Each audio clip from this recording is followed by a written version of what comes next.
Hey everybody, and welcome back. We've got the 7th war of the season, and I'm going to be starting this one off on Path 2. We're going up against Omni, who definitely has a great reputation, so we want to be doing our best to try to get back into Tier 1 today.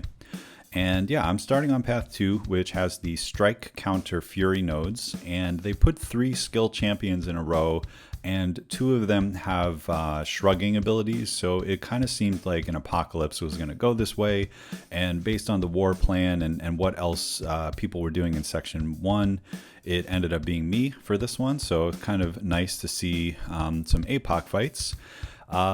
Strike, Counter, Fury, there's always the risk of you not counting your combos and them stacking furies. So in general, I'm going to be doing a heavy attack followed by a full 5-hit combo, and then a couple extra hits right into a special 1 that is fed to me by Power Struggle. The only thing I'm worried about in this fight is when he starts gaining furies, I lose a little bit of ability accuracy, which means my parries might not land. But I'm already back to a special 1. Every time I throw a special, it's going to essentially reset all my charges. So I don't want to deal with his special 2, even without the furies. That's a lot of blocked hits that I don't want to take. So, if you were using someone who wasn't able to parry, this would be a difficult fight, but it pretty much kind of forces you to bring Apocalypse. And once again, we're going to push him over the threshold, throw another special attack. He has not gained any of the passive furies yet. This is really going well. I've barely taken any blocked hits. Bait another special 1. We're going to do a 5-hit combo here, or a 4-hit combo it appeared. And let's see here, trying to land one more parry. It does stick, even though he has 1 fury. And at this point, I do lose my bar of power there. So I do throw another heavy, which gives him 1 passive fury, but the fight is essentially won now. I take some blocked hits there, and hopefully this special attack is going to finish him off, and it does. So I was being pretty conservative, just playing the node, not trying to do anything fancy, and he goes down pretty easily. So for the second fight, it's going to be Elsa Bloodstone, which it didn't seem like this person had the recoil tree masteries on, but you always want to be rather safe than sorry and bring a mutant against Elsa. And the only thing that's different about this node is brute force. In some ways, the power focus 1 actually is beneficial to the attacker here, because when you're fighting Elsa, you definitely want to be baiting special 1s. They're a lot easier to bait out. And the reason I have those mutant boosts on me is actually for the final fight. So they're not really going to come into play here because I'm planning to spam special 1s. I still have the indestructible boost on me, which may or may not come in handy. We'll see.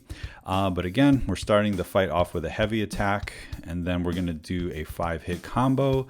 And as you can see, we have basically the ability to bait this special 1, and then we're able to counter with 1 medium. And I kind of lost count of my combo there because she does have one of the passive furies on her. So it's not the end of the world, but in general, we want to be keeping those things down. So I miss a parry there, and I get a really small incinerate debuff on myself. So without even really trying, I got my incinerate immunity sorted with Apocalypse there, which is kind of funny. I get a couple ticks of brute force there, but it's not the end of the world. I'm still doing pretty well in this fight and only lost a little bit of health. He's a real tank. I think the temptation with brute force is to force you to play unsafe, but I would rather forget brute force is even there, because I know it's not going to kill me even if it ticks for a couple seconds, and as long as you kind of keep your composure and play against the node, you should be fine there. So even though that wasn't a perfect fight, I did have the correct boost for the situation, and we can just heal up a little bit for this last Moleman, and it's not that big of a deal.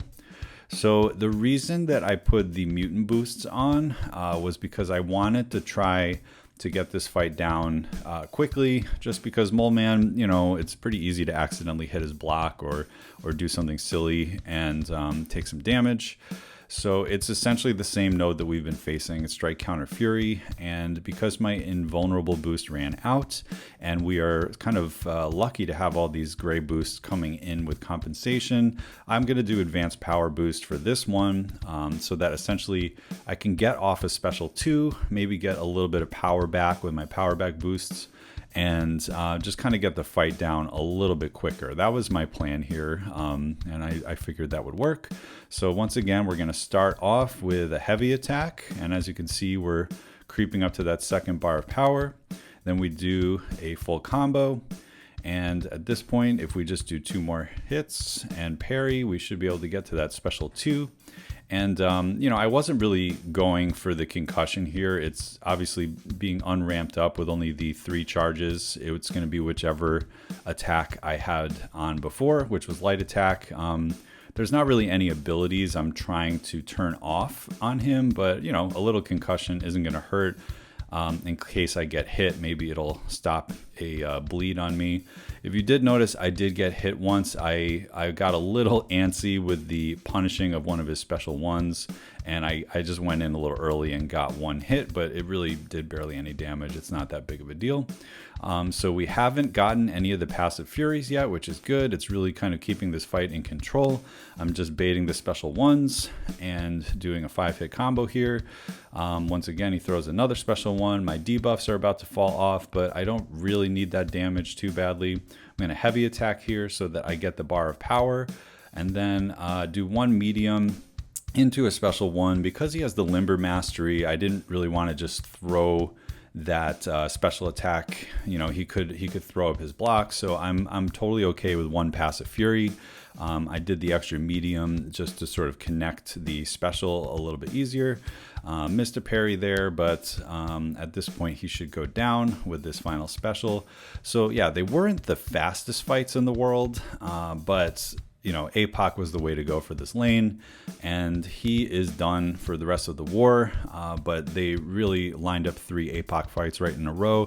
So if it wasn't me, one of our other Apocalypse players would definitely have gotten those down. I think wasn't the greatest placement, but it did require just a little bit of thought in playing and planning and sending an Apocalypse that way for sure. So section 1 is done, and we're back on section 2, path 4.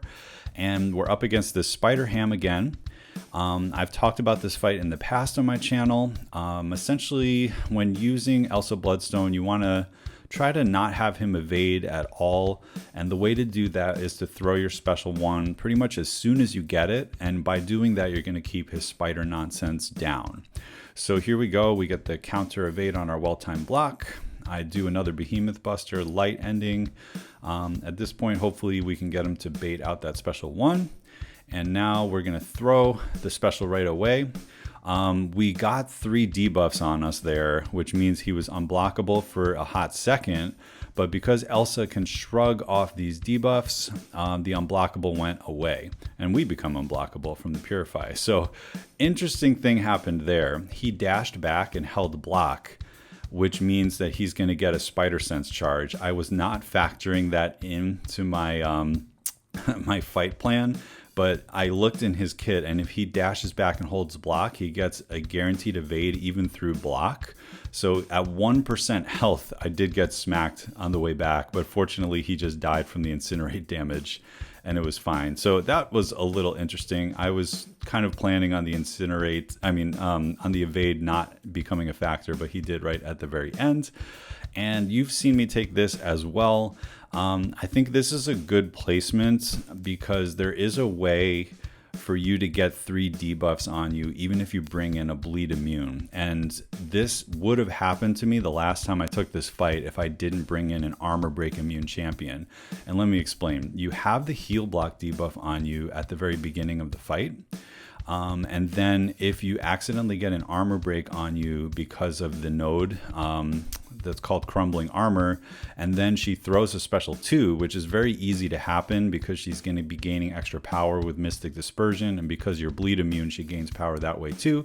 That buff immunity also counts as a debuff, and she can become unblockable for the rest of the fights, which just makes it a little bit more risky. So, you know, if I used Ghosts on this fight, for example, 9 times out of 10, it would probably end in like 20 seconds and just be a really easy fight. But that one time that she gets to a special 2 and I'm baiting it out and I get an armor break on me, she goes unblockable, I can't phase anymore, you're going to get into a little bit of trouble. So, you know, in general, as an alliance, we're trying to win the fights. I know that, you know, time in fight counts as a tiebreaker, but like, not, you know, all the time I would much rather have a really safe counter that I know isn't going to lead to any risk. And that's why I brought 5-star Thing into that fight, because I knew that he will never get the third debuff, which will make her go unblockable. And just with the additional power gain and her being unblockable and it being difficult to punish her special 1 sometimes, I just think the fight could get out of hand if I didn't have such a safe counter. So that's why I brought Thing, in case you were wondering. And finally, we have Elsa against Void. It would not be an alliance war of mine without this fight, whether he's on path 4 or this merging node with ebb and flow intercept. But if you haven't seen me take this fight, I just think that he's the perfect counter here. And I'm going to put on combat regen because I always expect to take a little bit of debuff damage on here, but planning to not get hit today. We'll see if that happens.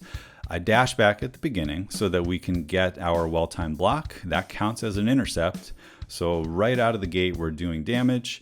At this point, I make a little mistake because I counted my combo exactly at 10. I was thinking I was going to be at 9, but I forgot that when you do the well-timed block, it counts as a hit. So I did take a little bit of damage there. That was on me instead of just being aggressive. At that time, I did a light intercept, so I didn't rely on her ability kit. I just felt safe about doing a light intercept, so we're able to do damage. I used to do the dash in and out a little bit more often when fighting Void here to bait his special 1, but I found that the fight is just so safe, and you know, if I accidentally messed up the dash in and out, I could get into a little bit of trouble. So I did get a petrify on me for a little bit, which is the worst of the debuffs you can get because it reduces your willpower heal additionally. So I need to land an intercept to get rid of this protection, and then I need to fire a special 2. So I'm waiting for him to come at me.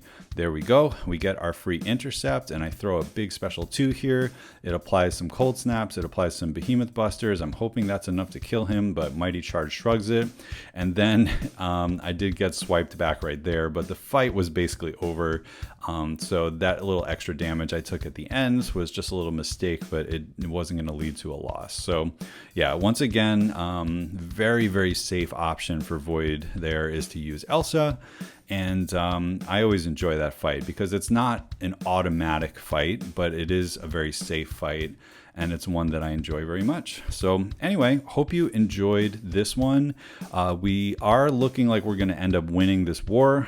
We have a decent lead. So as long as we can finish it up, we should have another victory to start off the 3rd week of Alliance War season.